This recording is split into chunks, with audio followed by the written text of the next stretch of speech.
Thanks to all of you for being here, and of course, I think we should also, I think I speak on behalf of all the guests on stage when I thank ADFF and STIR for having us and congratulating them on such a fantastic festival.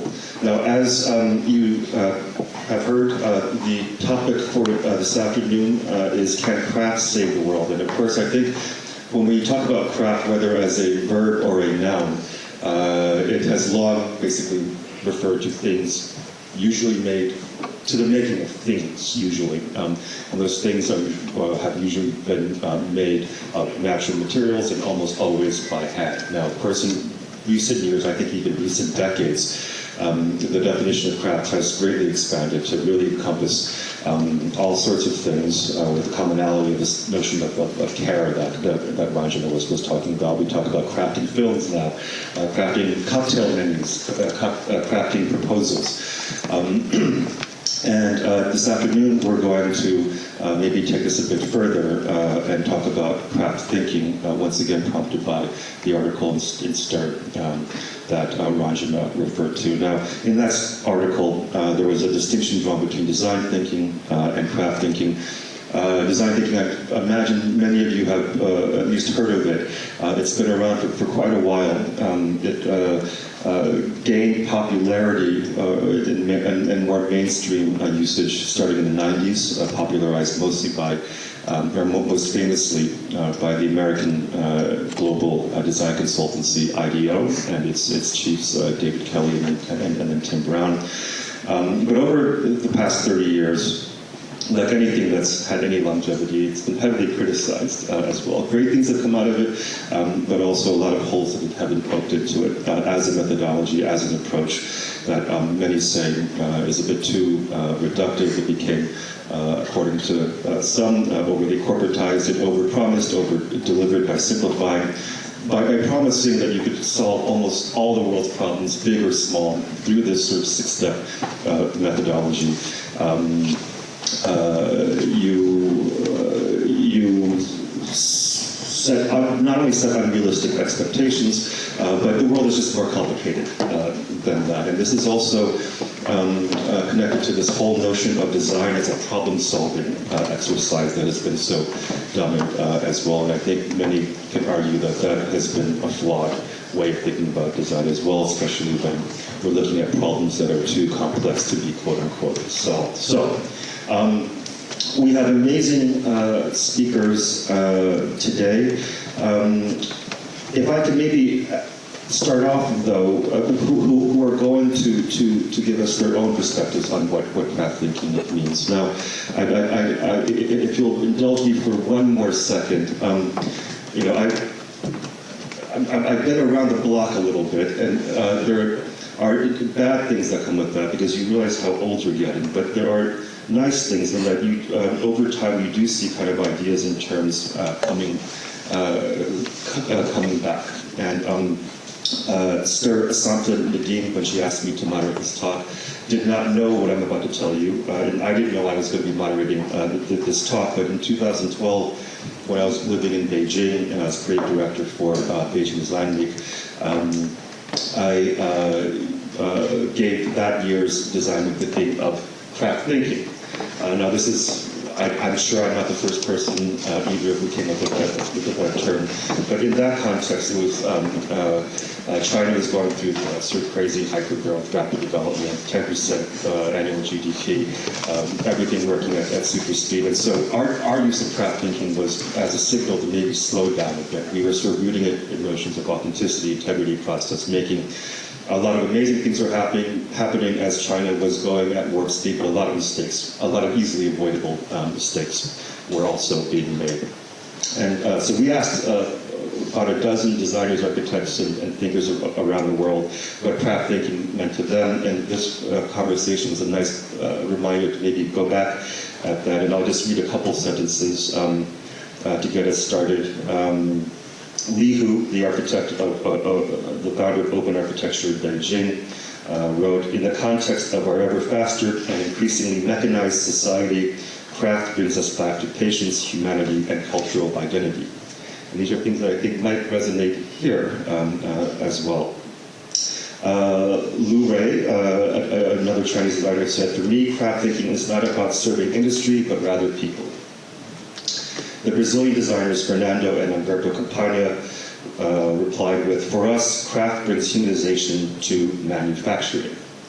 So there are a lot of commonalities between these responses, but also a lot of different nuances, and I'm sure we'll have a lot of that here on this stage today as well. So without further ado, we have Ayaz Basrai, the Goa and Mumbai-based co-founder of Busride Design Studio and Busride Design Lab.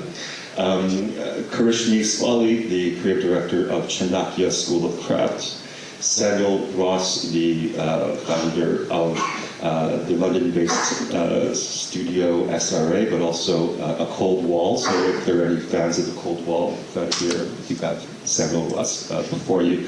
And last but certainly not least, Tarini Jindal Handa, the founder of æquō and JSW Realty. Now, they're all going to talk a little bit more about themselves and how, and in the context of what they do, what craft thinking means to them. And I'll start with Ayaz to get us started. Thank you so much. Thank you so much for everyone who's made this possible. I'd like to just talk a little bit about something that actually shifted my perception about what craft could do and what the place that craft occupies in culture. So this is like I live in Goa for the last 10 years or so, and we were trying to do this project where we were going to this small craft sector, which is it's in the middle of a wildlife sanctuary called Kotigaon. And there's a group of women who gather in the evening to weave these kind of 4-inch grass mats. And we've gone there with rhino and grasshopper and all our laptops and everything, and we thought, like, let's try this parametric experiment where we can try to model their weaves on grasshopper and see if there's a collaboration opportunity there. So we went in there and we spent the day in that cluster. And what was really interesting is that we didn't see anyone there the whole day. Right? Like, so the weavers kind of came in at around 4:30 in the evening. And then we had like a 2-hour interaction. And some people in the workshop were interested in buying the mats. So, they asked for, can we buy this? And they were like, yeah, just take it. And they were like, no, these are really beautiful. I mean, can we, purchase it? And they're like, okay, just pay whatever you want for it and just take it. So, and that kind of piqued our curiosity in terms of if this is not for sale, then why is it being done, right, in the first place? And, we kind of realized over time that the act of weaving together was the act of creating a safe space, right? It's actually a space where women could gather in the shade after a long day in the field, working with the byproduct of the fallow field, essentially. And the craft was a setting like how you would go out for a cup of coffee, right? So it's essentially, it introduced us to this idea of craft as byproduct, right? Like, it's actually a byproduct of social cohesion. Like, when you have common language and commonality to share in a group, for many conceptions of craft, this kind of thing of doing something together, making together, and that really shifted the way I thought about it, because we packed up our laptops and kept that aside and really kind of just had a long, lovely conversation over chai and this idea. And we wove with them a little bit so that that becomes currency. The act of doing something together. And I think that shifted the way we fundamentally look at craft practice. And what's really lovely about this panel is what we're trying to develop at our small micro university in Goa is a curriculum around this, that how do you teach intergenerational thinking? Like, how do you start a 500-year project? Right? It's completely out of the domain of the way we consider projects in the commercial practice, but 500-year craft projects do exist. And for example, last June, we had the opportunity to study the root bridges in Meghalaya, which are 500-year weaves. It's the same process as weaving a scarf, but it's just that you're using 2 ficus elastica on across a river and weaving them over 500 years. And what was really interesting about that grammar is that craft at that level exists like alchemy. It is pure magic, because a project that seems impossible in 5 years is totally possible in 500 years. Right? So it's like a bit like building the cathedral in Milan, that you have 600 years to build it, there's no rush. Right? Like, if you're taking the foundation, you know that your great-grandchild is going to raise the spire on top. So there's no urgency. It is an intergenerational project in terms of the way it's structured. And that conception of craft, I think, is what we'd love to bring into curriculum. So the topic is very, very close to art. Karishma. Thank you so much, everyone, for being here and everyone who made this possible. I'm Karishma, and I am the founder of the Chanakya School of Craft, and I'm very lucky to, from my primitive years, because of my father who founded Chanakya, which is an atelier of handcraftsmanship and a textile house. And very early on, I was able to experience craft and what it meant. And I think very early on it dawned upon me how, for us in this subcontinent, but for civilization at large, it really is a container of our cultures and our collective identities. So we work within the foundation of the school at the intersection of education, of contemporary collective expression, and of finding ways through couture, through craft, to keep it alive and relevant for our future generations. We work across there's a presentation actually, but I think it might be better just to talk together, and so and to allow everyone else to speak as well. So so I'm very lucky to work with over 3,000 masters, and for me the most exciting part about craft or craft thinking is this idea of to be able to melt into a collective consciousness and to emerge with thinking that integrates material intelligence, the geographies of where we are, our collective histories, but somehow it also is extremely progressive and modernist, and what we look forward to doing as a collective is to find ways to celebrate somehow our artisanal legacies and our past, but also to find ways for our future generations to have these legacies. And yes, that's what we do at Chanakya and at the School of Foundation. Fantastic, thank you. Afternoon. Thank you all for being here with us. It's a complete honour. It'd be great if we can get some of the images that are in the slide on screen to give context to some of the words that I'm going to share in this. I guess firstly, our perspective on craft comes from that of an artist, a designer and a maker. As Aric said earlier, we've integrated this spiritual notion of craft into fashion, which has taken shape on global runways or products with LVMH Group and Hublot and Apple over the years, or within the remit of design and object, aspects which have gone into the V&A Museum and the Met, just to kind of give a little bit of context. And it's always been about this spirit of protest, almost. Anyone can make and all have the right to make and to express themselves through a sense of material. And at times I find that craft can be the way to put into reality what can't be said or spoken. At times it can be almost a ability to deliver a sense of meaning or purpose or connection. And I'm quite interested in the focus of democratic craft, being from a diaspora, just as those here, which have a very heavy and fragmented understanding of what it means to belong to a place. If we think about texts of Dubois or Ferdinand or Glissant, they all grapple with this idea of what does it mean to be a part of a global diaspora, and what does it mean to make and to exist. And we found in our practice object and how we treat material can be a way to explore that and to bring that to others. At times that can mean taking one material and meshing it with another material. An example would be how we use volcanic ash from the Caribbean, and then we congeal that with milk and honey and concrete, which perhaps show the level of influences which go into what it means to exist now in real time. I think it's in its strongest sense, it's liberation. It's showing that you exist and that you have memory and that you can shape what has happened to you and where you will go. Fantastic.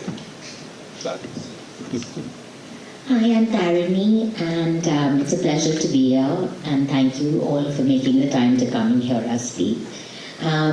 I founded JSW Realty, which is a real estate company where we build residential buildings, and 2 years after that I founded æquō, which is a craft-based gallery, because when I was working in real estate I realized that I didn't want to make glass facade buildings in a tropical city of Bombay.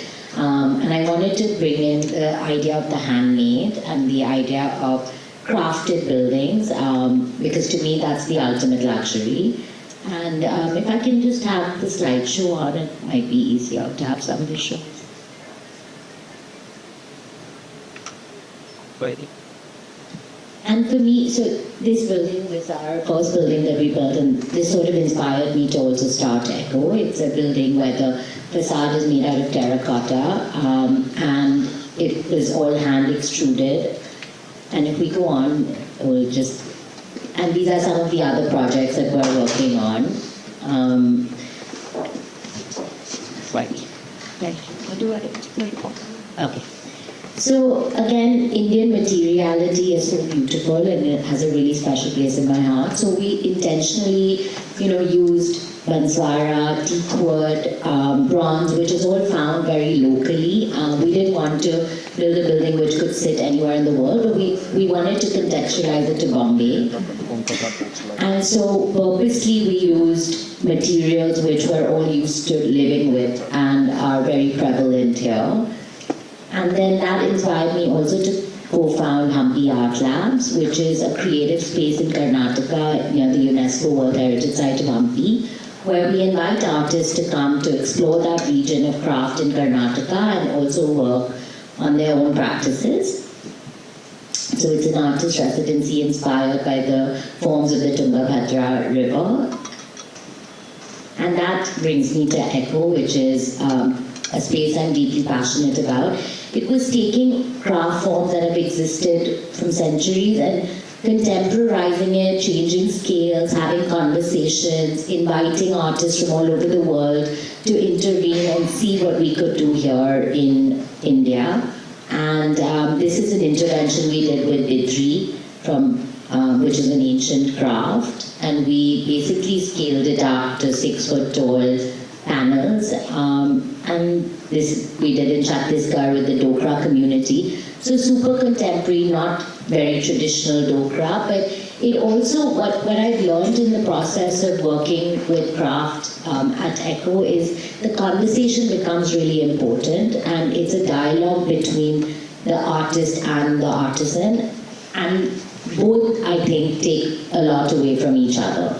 So I think for me, craft is about community.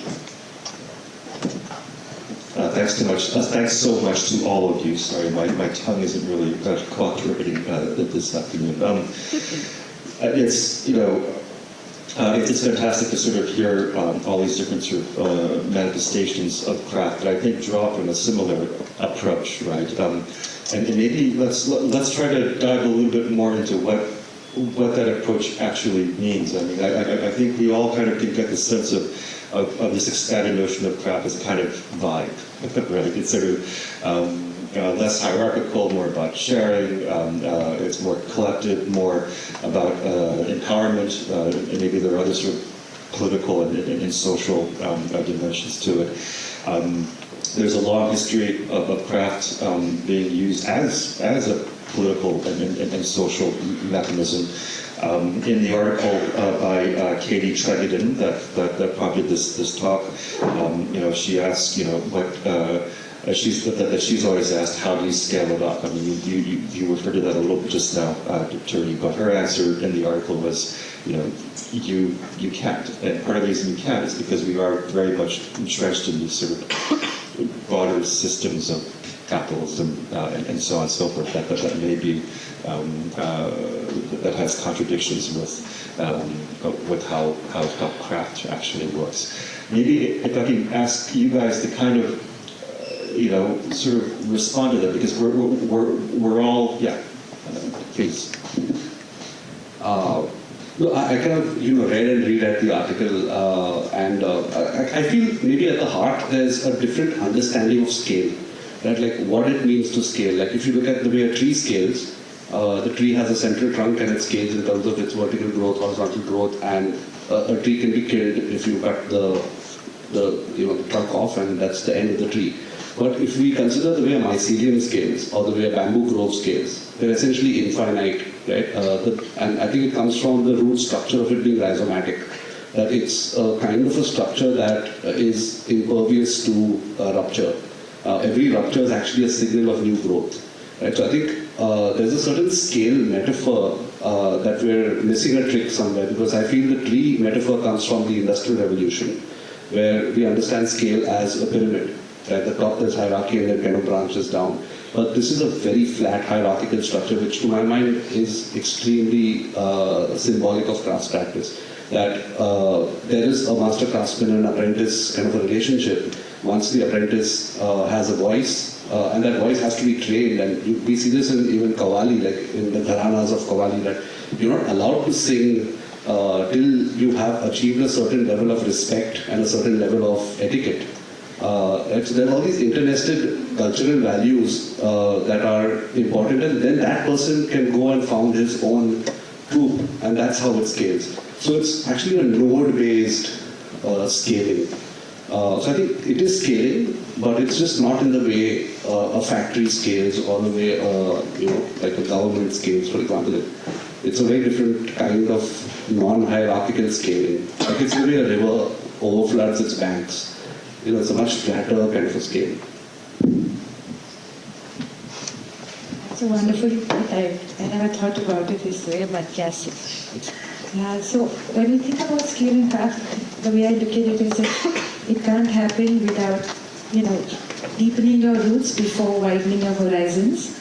And so in many ways, when you look at, how in the past it's been done, it's so much about collective. So if I look at Kutch, where I come from, I think the weavers are so innately aware that what they do is only possible because of the farmers and the shepherds. And the shepherds are so innately aware that it's the weavers that allow them to sell their wool, etc. So this idea of it can only happen together is something that is so intrinsically woven into craft, and I think it allows this idea of separation to dissolve.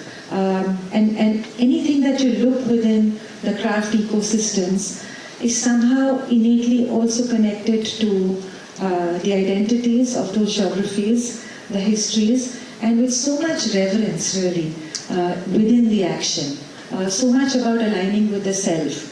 And so when you look at scale, I really look at it as internal growth really before you're able to manifest it into an external growth. And so in so many ways there's a permanence about it, about that fluidity that you find missing in the velocity of typical growth. That's so well put, this idea of the internal sense of self or eudaimonia being met through the means of craft going to the external. And I think that another really strong aspect of craft is the ambiguity and anonymity that it brings to the world and to the market and to the imminent shared spaces. I'm going to give a very trite and immediate example, because our practice, we operate two-pronged. One side of the coin is, of course, within the gallery and artistic sphere, in the more curatorial space where the objects then go on display and whatnot. On the second end, we operate as a design and fashion studio. We produce products with PLCs such as Apple, Nike, or whatnot. So a trite example is, in 2023, when we took up the first external design role at Apple, we developed a brown headphone, over ear and in ear.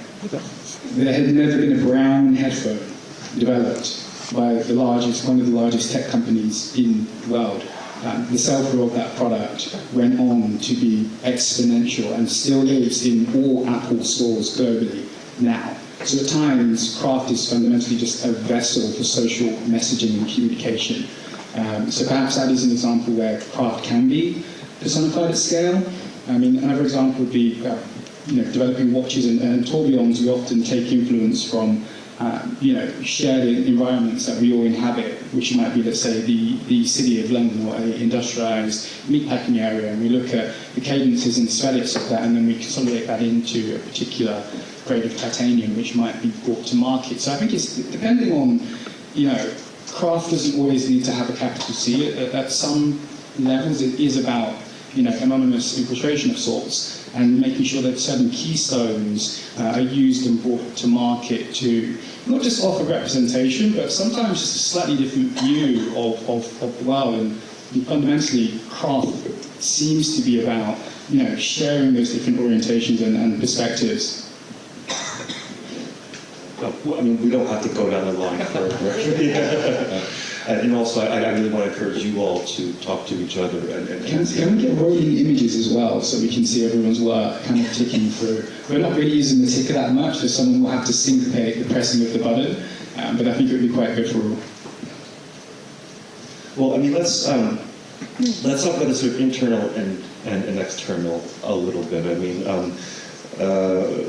you're all bringing craft in your own ways to different contexts. I mean, Karishma, we're working with all the big luxury, well, both of you, Samuel and Karishma, you're working with all the big luxury brands. I think Ayaz, you sort of shied away from that purposely a little bit, if I understand correctly. And Tarini, you have all sorts of possibilities within all the vast range of activities that you do. And I guess normally we would talk about sort of what the synergies are, right, between craft and X, Y, Z. But I'd like to ask you maybe where are some of the frictions and how do you negotiate it? Because one of the things that I think this article that we keep referring to brings up is that one of the differences between craft thinking, let's say, whatever that might mean, and design thinking, is that craft thinking is more embracing of uncertainty, right? How would you look at negotiating these uncertainties through these frictions between the sort of ideal of craft and the reality of the systems that you're operating in? Thank you. That's super important. I think, I think it's also. I think for us internally, it's come with a little bit of maturity. That we started off with a lot of angst, but I feel like over time we've also realized that it's a spectrum. And this actually happened because we used to host craft labs in our studio in Goa. I mean, Goa is very easy to call people to, right? Like, we used to offer them fish curry, lots of beer, and then everyone's there. So we invited, we had this particular session with this amazing practitioner called Sandeep Sanglaru, who's done a lot of work with bamboo. And I think he was doing a coat hanger which was on auction at that point when we were doing the lab at Sotheby's. And it was a bamboo coat hanger, super minimal, beautifully sculpted object out of this workshop in Tripura. And it was being sold at Sotheby's at that point. But his perspective on craft was really interesting because he said that craft is actually a spectrum of practices, right? The same bamboo material is livelihood on one side, where you're making fishing nets, you're doing a simple ladder to reach the loft in your house, and it's made in 5 minutes.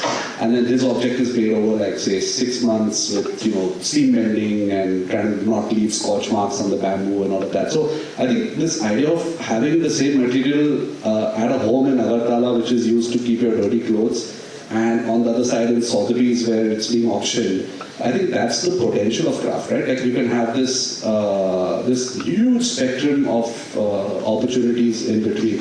And I think every step is valid. Like, I don't think there's, the friction, I think, is a smaller, like a more myopic way of looking at it. I would say, like, it's important to populate the entire spectrum. And I think what's given our practice meaning is, I feel like that side of the spectrum which involves curriculum and theorizing craft is underrepresented. Like, if you look at the amount of books on art in a bookshop, like, you walk in and you will have, almost like this kind of infinite library of art books and art theory, but craft is impoverished in terms of its theorization, right? You have a lot of picture books, but this idea of everything that we've spoken about on the panel, about intergenerational learning, about kindness, compassion, working with exactly what Karishma was talking about, this interrelationship and what that manifests, it's not understood and it's not spoken about enough. So I think we're trying to fill out that side of the spectrum, I think. I think for us, the friction, I wouldn't call it friction, it's just a way of life. Because I think we, living in urban India, want things at certain pace, certain time. What I meant by scale was not scale as in the amount of production, but more scale from a small object to scale it up, scale it down, to challenge the craft, to sort of, because I don't think over the last 200 years or 300 years, different craft forms have been challenged to their ultimate potential. And I think documentation, like Ayaz said, is missing, and research and just techniques of, it's all in the head of the master craftsman, but it hasn't been translated into books and movies and knowledge building exercises. And this is true for India. I wouldn't talk about anywhere else in the world.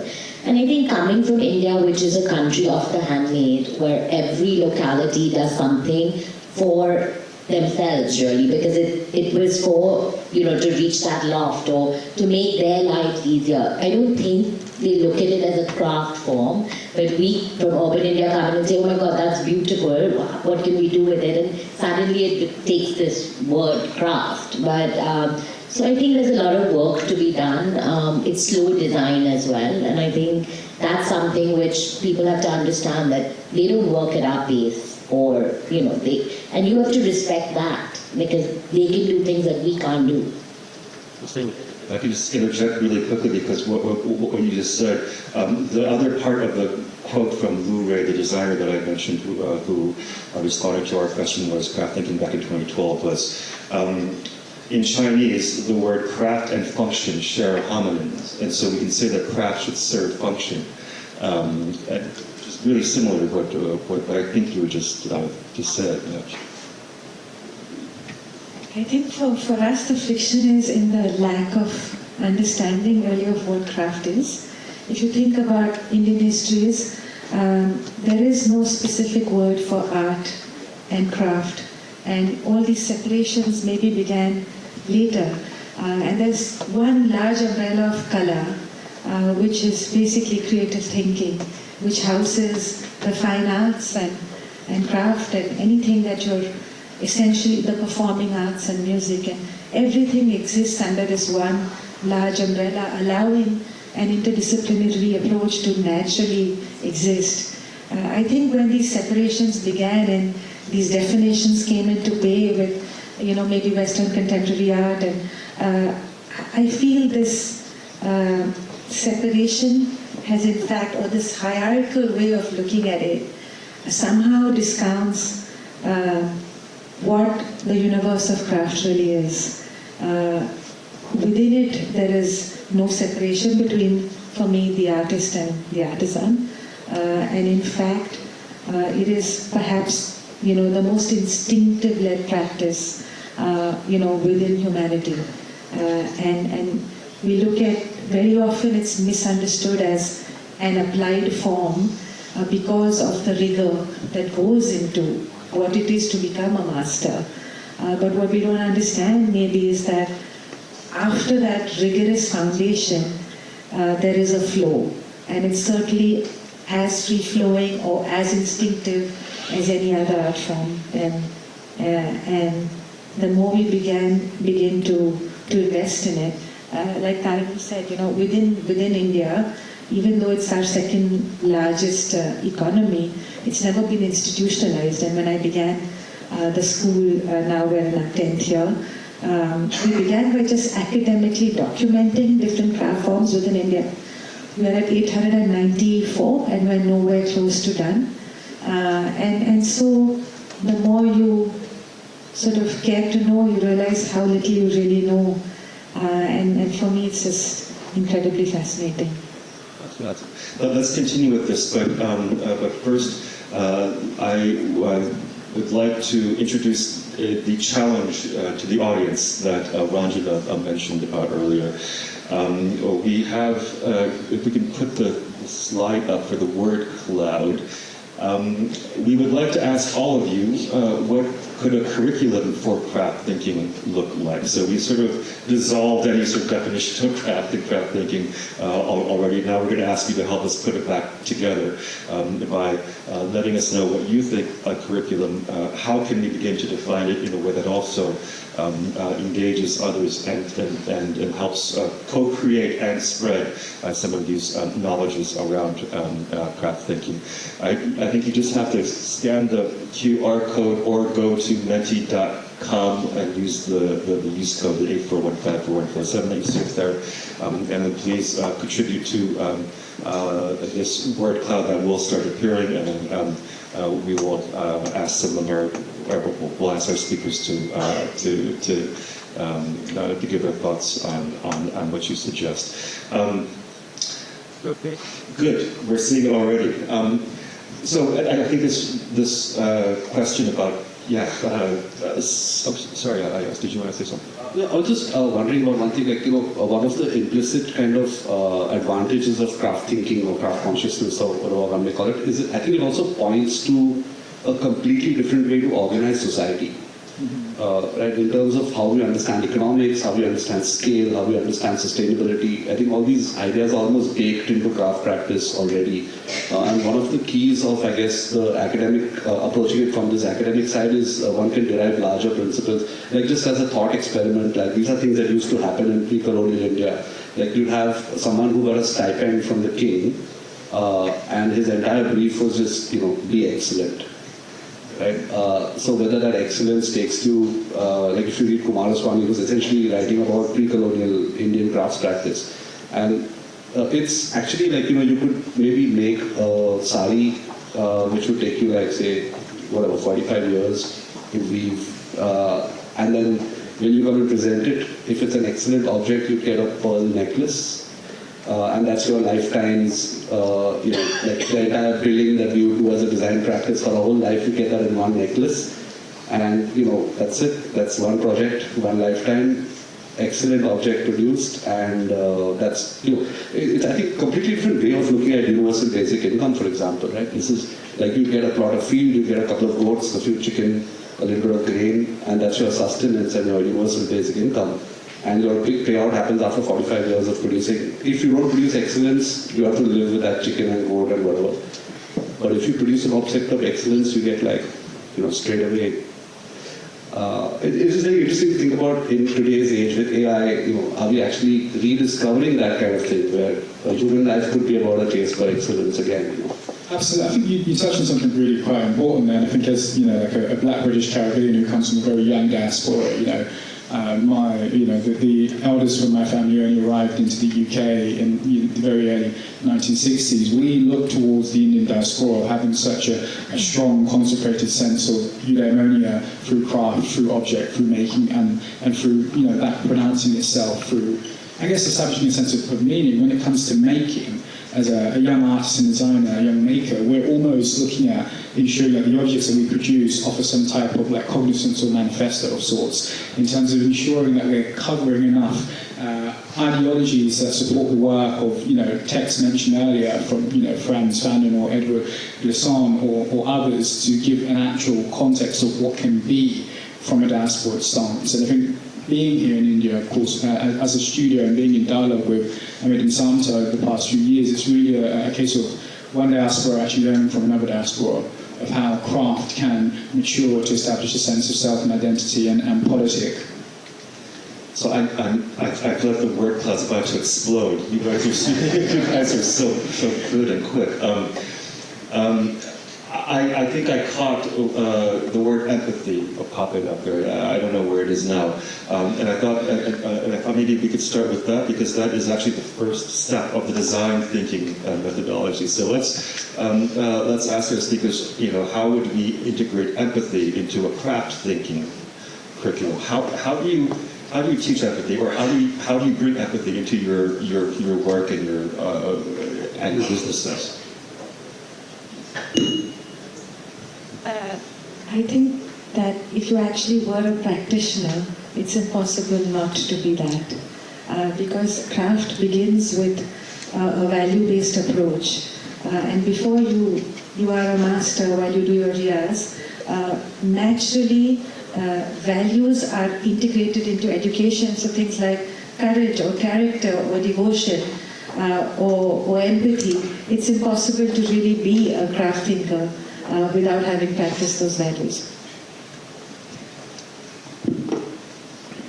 Well, there you would say something. That was perfectly well summarised. Yeah.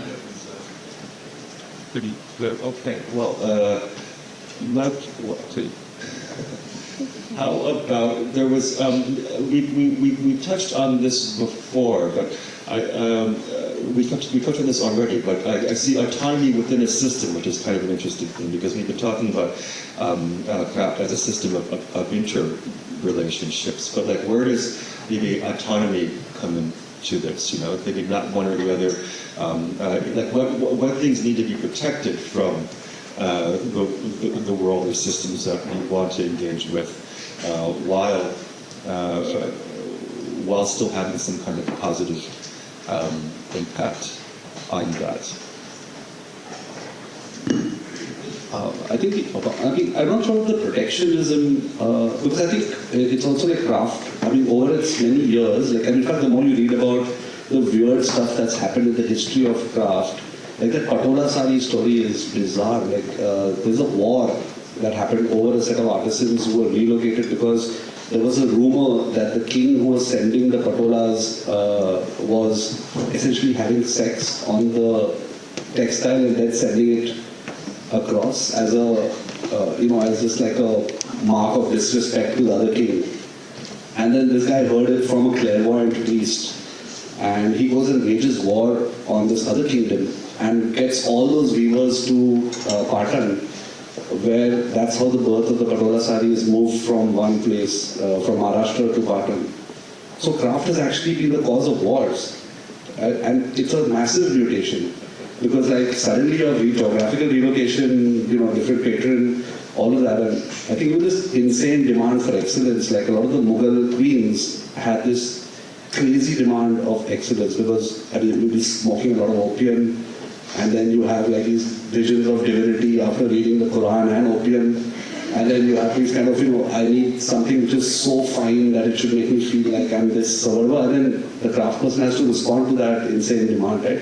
So I think there's this kind of constant mutation built into craft practice, and I don't think we should, like I love the work of contemporary craftsmanship because you're taking 2026, situations and bringing something that's, maybe 1,000 years old and, letting it respond to today, which is really powerful, right? I think it's nice to understand it as a living object and not something that has to be put into a glass case and protected. So I was subjected to life, And I think for me, just taking on that is, if we don't do anything with the craft forms today, they're going to die. Because what Karishma said about Riyaz, I don't think the younger generation has the patience or the values to sort of, put in that sort of dedication and hard work. Also, I feel the patronage also is missing. Those Mughal queens and kings, when they said we want an object of excellence, they also gave them 35 years. Which today we're like, we want excellence, but we want it now. And I think that's the big challenge which, I think we're all grappling with, or we're trying to do something about it. Saying we watch the cold. I could talk for so long, but I want to make sure everyone else can agree. I'm still stuck on the notion of, autonomy.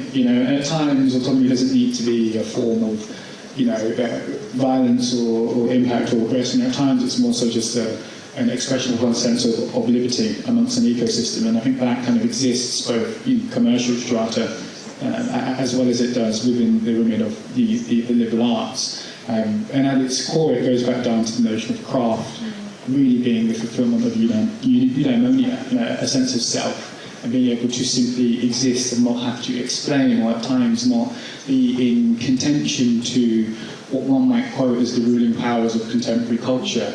Something also quite interesting is this notion of what craft is for the future tense, for Gen Z, Gen Y. I think about my daughters and what they respond to, and their relationship to digital surfaces and how that then corresponds to the inflation of textures in physical objects. And I'm quite excited about the future tense of what's to come from craft. And because there's been this ambiguity as what we discern to fall within the remit of craft across culture and across diaspora, it's incredibly optimistic because you have a huge open tunnel of light of what can be formatted as craft. And again, within our practice, it's more so about trying to blend what can be based off a desecrated past, which is not necessarily taught amongst most curriculums, versus what you have experienced in relation to material. And that word of autonomy really struck a chord. So we're going to come back to exactly what you said in a second, but first we'd like to open things up to the audience and ask if there are any questions or comments or thoughts. I see one hand in the back.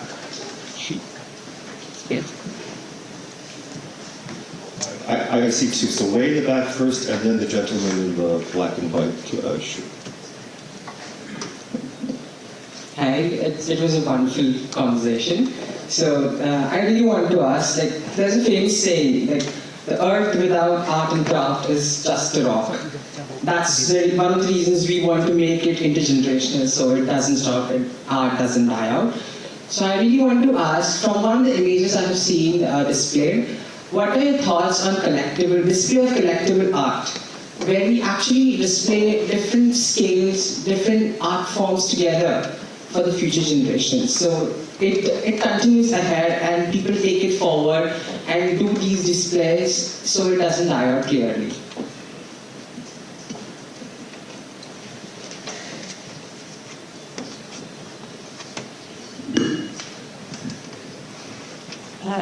Well, we certainly, I think within India now there is this growing need for public programming and the understanding of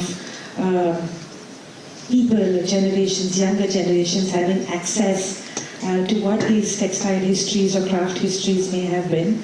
At the Chanakya School we have what we call the Living Museum, which is open to public on appointment, which actually looks at genres of craft, starting from how the origin and how they came to be born, the communities that allow them to thrive, and how we can maybe look at it from a perspective of tomorrow, and how maybe blending or having an interdisciplinary approach will allow that to perpetuate through innovation. So yes, it certainly is necessary, and there's no reason why they can't coexist. I think that notion of scale is interesting, right? Because it alludes that, I believe this, that certain ideas can bleed into different faculties and posits of society, and scale and price and material are great disseminators for that. And if you're thinking about public, you get the opportunity to think about Kensington Gardens and Henry Moore pieces that are installed. And the idea of an amorphous form in public space opens up so much critique and questioning to one's sense of self in a society that maybe again isn't in the state school curriculums or whatnot. You see an amorphous form which might be bright yellow like ours here, or it could be out of a calcified stone, and you start asking questions such as who, what, where, when and how. And those are really important introductions into deeper ideas about who we are and why we exist. And on the other end, there's a spectrum where people don't have a lot of time for that, but they do want something which is incredibly expressive and rarefied and gentle and delicate and honours what's come of the past, but also echoes into the future. And I think that's where the importance of luxury exists, because it's now the new form of patronage, I found at least, for artists and designers to be able to express themselves and craft and material to a broader audience and remit of patrons. So scale comes into play, and of course context. A great question, by the way. I think the gentleman way in the back was Yeah, that's me. So for those that live in Mumbai, the AQI today is 151. For me personally, craft is all about waste reduction and reducing the environmental damage that Mumbai is sustaining. Can you, those that are here, talk about how your craft is focused on longevity, sustainability, and improving the air quality that we breathe, or whatever goes for air these days. It's really such a great question. I think apart from our individual practices or collective practices, if you look at the innate nature of craft, it exists while taking cultural sustainability and ecological sustainability as one way of expressing self. Innately it looks at objects that are within those geographies. Innately it looks at really being able to even look at one scrap of within our ateliers, and I learn from them every day. If there's one scrap of thread left behind, they will think about what they want to do with it tomorrow. And I think it really is about us taking the time out to learn about how those practices came into being. If you look at so many aspects of craft through nomadic tribes, so much is really being able to look at the found objects around and be able to create new with them. If you look at the kantha, it's literally scraps of fabric that come together, quilting, and I think it's really time for us to take the time to learn. I could add to something. I mean, it's actually currently just a thought experiment, but I'd love to share it here, work in progress kind of thing. I mean, like if you look at, say, provide an old plot with a, say, 6-story building to an architect studio and say we want to now construct like a 24-story building. I mean, the first impulse is to bring everything down, right? I mean, you kind of pulverize everything that has happened in the last 50, 60 years and then reconstruct and rebuild. I think what would be really interesting to think about is if you ask a kintsugi craftsman from Japan that, if I have to add another 18 floors to this structure, I think the whole conception of repairing something in a way that it becomes more valuable is alchemy, right? It's essentially a thought process that is not taught in architecture schools in terms of how do you repair something and how do you retrofit it, how do you add a scaffolding, how do you add value to something without destroying everything that is old. I think this whole idea of adaptive reuse comes from a craft process, that you see intrinsic value in memory, you see intrinsic value in intergenerational beauty, and then you're able to graft new things on top of it as new functionality. And the amount of material wastage that you see in the paradigm of bring everything down to powder, cart all the debris out and chuck it into landfill and then restart with virgin material. I mean, one of the things that we are trying to actually do in 2017 in our studio in Goa is to have a 3-year course called Build Nothing, which is essentially just trying to recombine, right? And we can use AI for this because AI is amazing at recombinations. Like if you had to meta tag every single discrete aspect of a building before it comes down, you can actually repurpose all of these things as an inventory. So it's a fundamentally different way of looking at creating objects in the world without any sort of waste. And I feel like even that's what Karishma said, that waste is just another person's resource or another person's fodder to. I mean, like for example, the Kotigaon village where they were weaving these mats. The other option, if you don't weave the mat, is to burn the field. Right? How do you clear the grass from the field? So it's actually alchemy. Like you're taking waste material and converting it to gold. I think that's the potential of a craft curriculum in that sense, that you rethink everything. Maybe just one last question right in the front, and then I can go back to Paul. For mother's questions, we usually call security first. Well, Ayaz, the question was what could a curriculum of craft thinking look like, and I think one of those things there says Ayaz, because it's going to look like you, man. Okay, I amongst the other words that I see there is politics and political, and perhaps Samuel, you might respond to this first before the others join in. Idea that craft thinking could change something, dislodge something, is not something that's unfamiliar to us here, because when one of the tools for the sort of struggle for independence that Mahatma Gandhi got into play was this idea of khadi as a craft, as a textile fabric craft. almost as a way of creating a sort of purpose. Again, and that purpose was to dislodge a sort of industrial imposition of textiles made in the UK. Sorry, am I echoing? No. Okay. So given the crisis, and the other two words here, I mean, there's AQI and there's Adani, there's stuff there that I think we should not ignore, given that it's at large on that word cloud. This idea of politics and craft, and the reason why, because you had mentioned ideology, you had mentioned this idea of a diasporic, the need for identity as a diasporic community.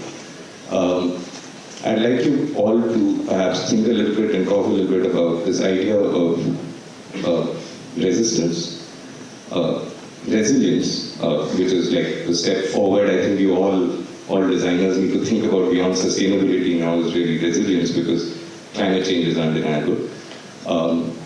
Reform and revolution. So, over to you guys. No, it's such a great point to bring forward, and happy to answer, because again, like my practice, my sense of self and being as an artist and designer, raised by two radically socialist painters and educators between the UK and the Caribbean across the majority of my childhood, which was quite unconventional and highly liberal. It's impossible from at least a personal stance to separate this idea of identity politic and cognitive dissonance away from the act of making. And often at times, we leverage, at least in our practice, the hierarchy of the arts through object or painting or commercial goods or indexes or texts. We have about 7 books here on display that we've written and published independently within our studio that really borrow into the autonomy and almost the development of a praxis that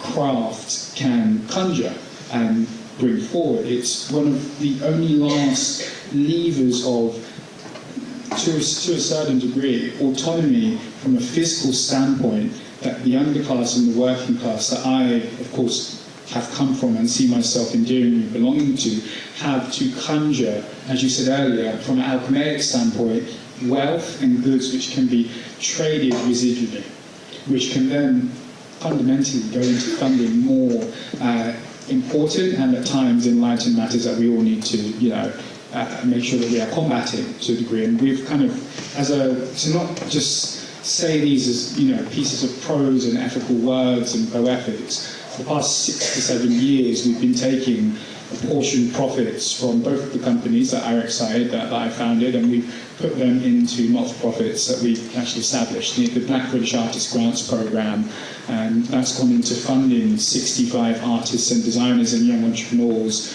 across the diaspora globally to ensure that they have access to immediate funds. And without a perspective of retaliation through craft, that would not exist.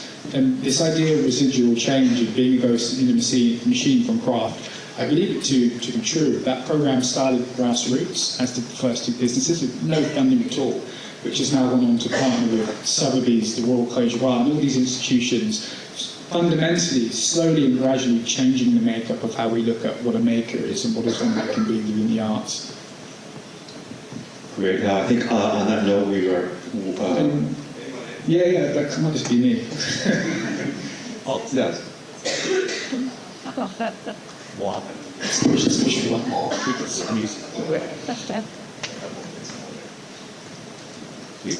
No, I think in my view it really is about slowing down, because all of us are, without realizing it, pacing ourselves in a way that it's a disservice to ourselves and to society at large. And I really think it begins with this cognizance of the importance of the pause. Since we're slowing down, Ayaz, I could maybe just add something to what Samuel said. I think one of the beautiful unintended consequences of crafts practice is intergenerational cohesion, right? Because it involves mentorship, it involves, so we did some field research in Meghalaya last year, and you see 4-year-old boys walking around with this razor sharp thao, and it's if I gave that to my 10-year-old son, he would like kill everyone in the family. But this guy, like, you know, walking around like slicing bamboo, and I mean, it's, you know, it's like using a pen or something, you know, for him. And there's this kind of because it's part of his everyday landscape, and you can't walk around in the forest without a dhow. And I think this idea of intergenerational mentorship, it creates a kind of social cohesion that results in a very different kind of politics. Right? It's not top-down, like no one listens to something uncritically.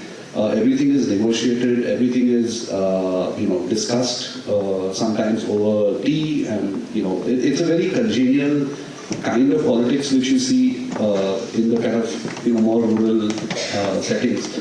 And craft is used as a way of building that kind of social structure.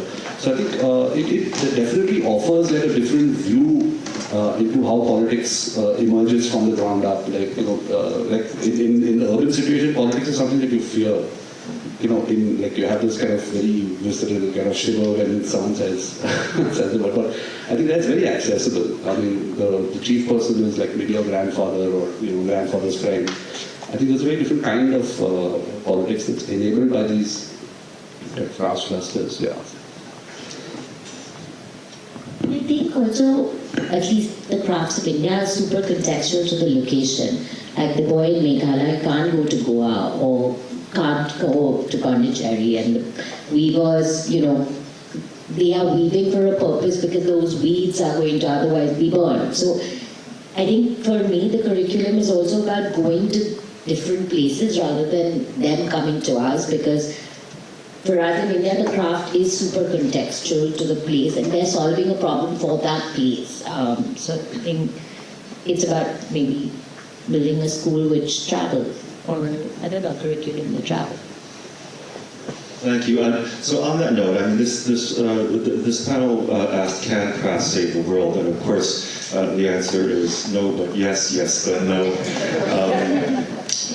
Samuel had brought up, what does the future look like? Of course, none of us knows, but there is the word hope somewhere I caught in this word cloud as well. And I really want to thank all of you for saying so much that really carries so much meaning and gives us so much to think about, but also that I think can give all of us a lot of hope as well. So thanks to the speakers, thanks to all of you, and thanks again to the festival for having us.